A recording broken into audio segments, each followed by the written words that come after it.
sustentar minha família, porque tá ficando cada vez mais difícil fazer o dinheiro durar até o final do mês, viu? Eu sei que vencer na vida não é fácil, mas nós, mulheres, temos que nos posicionar cada vez mais nas decisões do dia a dia, seja em casa, no trabalho e também na política.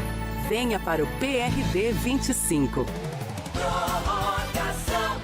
Breno Rebouças. De volta aqui na Verdinha, FM 92.5, também no @JogadasVM. Você que está acompanhando a gente pelo YouTube, está vendo aí a torcida alvinegra que vai deixando aos poucos a arquibancada. Ceará que vai conseguindo mais um pontinho.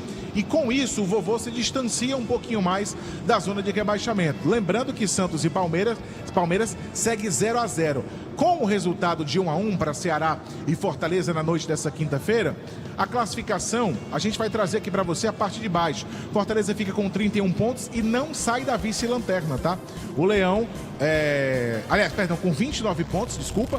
Fortaleza com 29 pontos, fica atrás do Juventude, porque o Juventude tem uma vitória a mais. Fortaleza é o vice-lanterna. O Ceará é o 13º colocado com 39 pontos. O primeiro time fora do Z4 é o Santos, que está empatando, tem 34. O Vitória também tem 34. Então, nesse momento, a diferença do Ceará para o Z4 é de 5 pontinhos para o primeiro time da zona do rebaixamento, que é o Vitória. E repito, tivemos mais cedo o Fluminense ganhando do Mirassol por 1-0 e Palmeiras e Santos estão empatando sem gols nesse momento. É hora de opinião no microfone da Verdinha. Está chegando para analisar esse empate de 1-1, Ceará e Fortaleza, o comentarista que joga com a verdade. O Wilton Bezerra. Meus amigos, mais um clássico. Com aquela briga, com aquela emoção, com aquela intensidade que esse clássico sempre nos oferece. Mas devemos dizer que no nível de qualidade não foi um bom jogo. Agora, o resultado final, o empate, ele é comemorado pelo time do Ceará de maneira muito justa. Foi mais um pontinho contra o seu mais sério rival. E o Fortaleza, que todos nós sabemos a via crucis, né, que desenvolve o time do Fortaleza, que caminha ao lado do time do Fortaleza, nesse aspecto o resultado foi muito ruim. Mas eu dizia que o jogo não foi bom. O jogo não foi bom.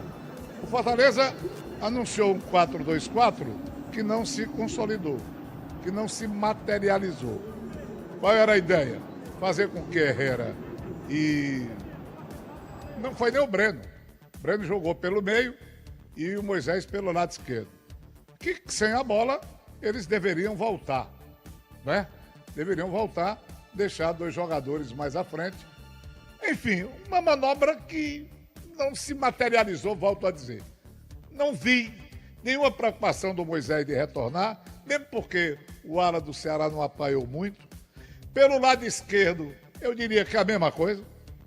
Não vi a necessidade pela direita, o Herrera. Mesmo assim, o Herrera voltava mais um pouco. Mas não era uma coisa, sabe, com a cor devida. Com aquela coisa certa que você olhava, não, tá a coisa rígida e tá correta. Não vi isso, não. Não vi.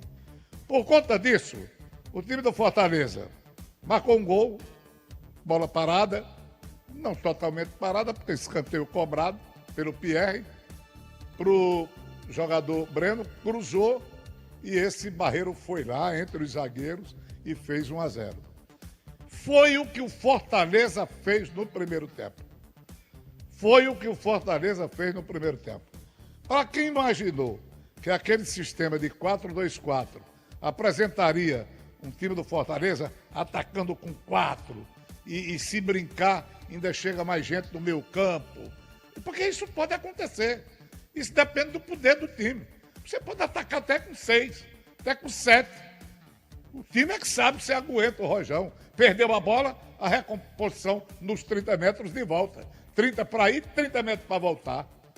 Mas isso não se caracterizou. Eu não vi. Se o plano era uma coisa e deu outra, eu não sei.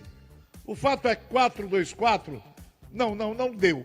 Esse anúncio não deu ao Fortaleza características de um time, sabe, sempre na frente, sempre a criar, sempre a preocupar o adversário.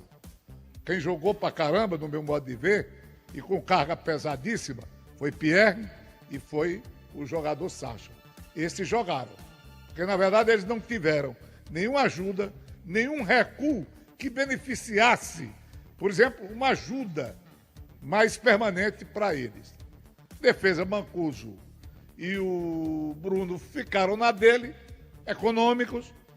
E nós tivemos um Ávila bem, o Brites, como sempre, com aquela garra, e um Ceará atacando mais. Ceará atacando mais. Mas eu vou dizer o seguinte, quando eu digo que beliscou, é porque eu não considero as situações criadas como verdadeiramente perigosas. Beliscou com o Galeano, de repente, num susto, num espasmo. Perdeu uma chance de finalização com o Raul. E eu acho que parou por aí, em termos de primeiro tempo. Eu acho que parou por aí. Até o gol marcado por Barreiro, aos 38 minutos de partida, que foi o grande acontecimento do primeiro tempo. Foi isso que valeu a pena na equipe, no jogo do primeiro tempo. Uma cabeçada xoxa de Galeano e, no bolo, o Pedro Henrique conseguindo cabecear, a bola passou por fora. O que deu ao time do Ceará um volume maior. Se você botar na balança, pesando direitinho, o Ceará chegou mais no ataque, melhor explicado, 2 jogadores pelos lados, um centroavante, 3 no meio campo, que também não renderam essas coisas todas. Zanocelo ficou muito atrás, muito parado. O Vina deu alguns passes, perdeu uma grande oportunidade e não teve nenhuma participação. Pior para o Pedro Raul, que não foi municiado mais uma vez. Então, primeiro tempo de partida, ali a gente já percebeu que os valores individuais que as duas equipes possuem, eles não colaboraram para um espetáculo de melhor qualidade.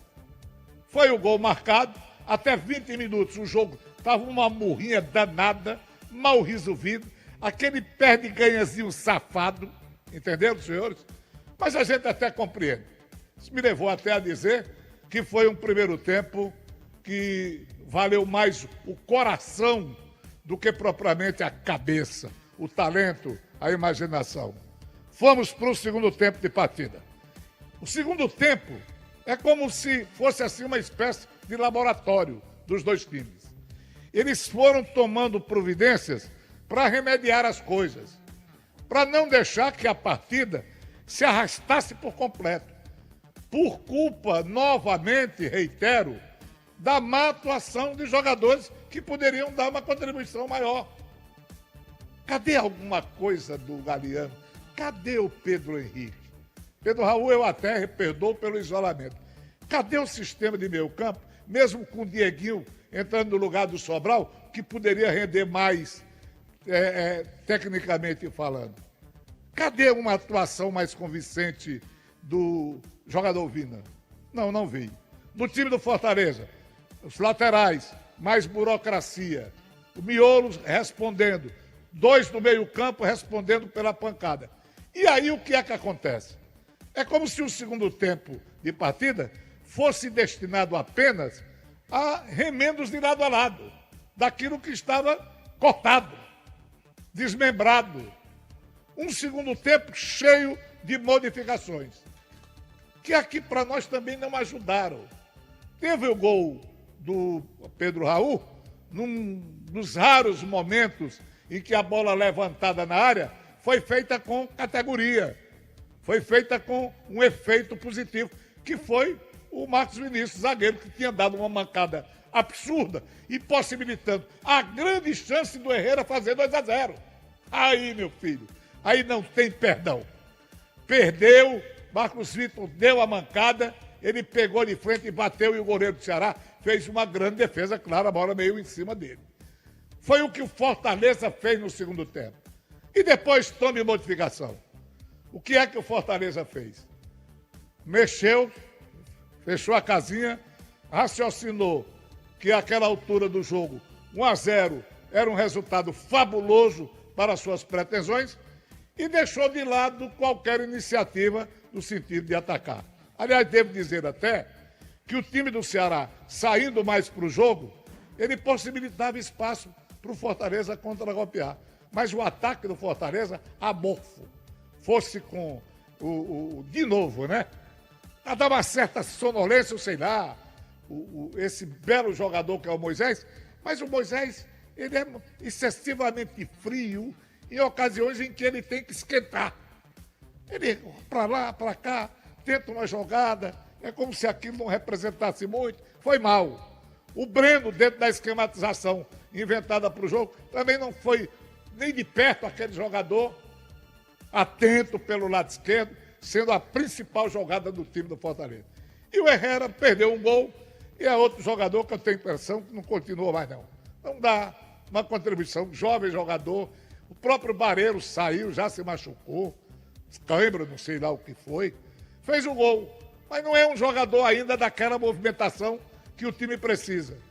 Aí o time do Fortaleza, à altura do jogo, pensou assim, é isso que eu quero, é disso que eu preciso, o placar é meu, não vou correr atrás de placar e vou tratar de sustentá-lo. Tudo bem.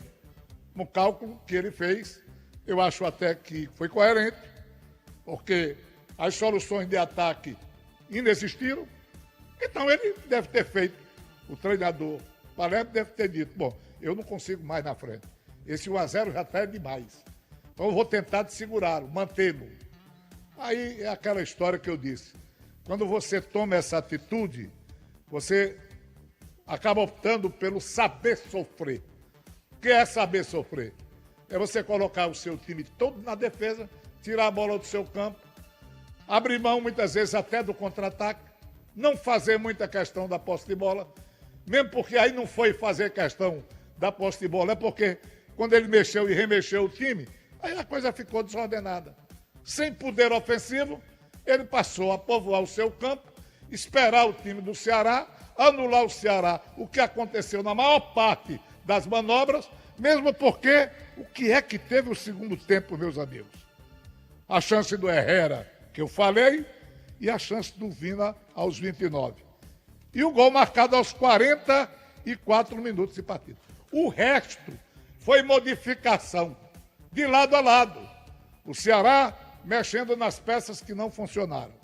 E o time do Fortaleza procurando tirar aqueles que não colaboravam, pelo menos com o esforço de defender o resultado, e modificando sem resultado e perdendo força ofensiva. Resultado, 44 minutos, Pedro Raul foi lá, de cabeça, golaço, fora do alcance do goleiro, jogada de centroavante, que naturalmente precisa, né? Que o pessoal chegue em comitiva. É o que eu digo todo dia nos programas. Tragam boas notícias, ó.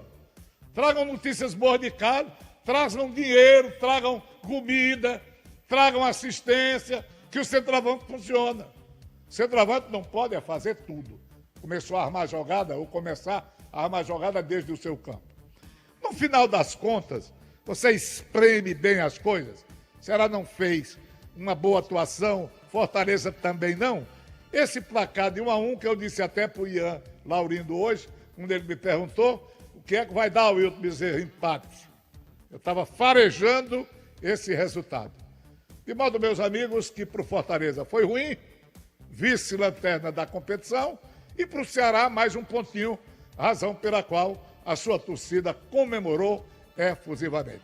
Esse é o meu comentário. Daqui a pouco a gente tem uns gols aí para ilustrar a participação do nosso André Almeida. Não é assim não, ô meu querido Breno? É assim sim, eu já tô aqui tomando a bola, viu, WB? Mas fique aqui com a gente. Não. Fique.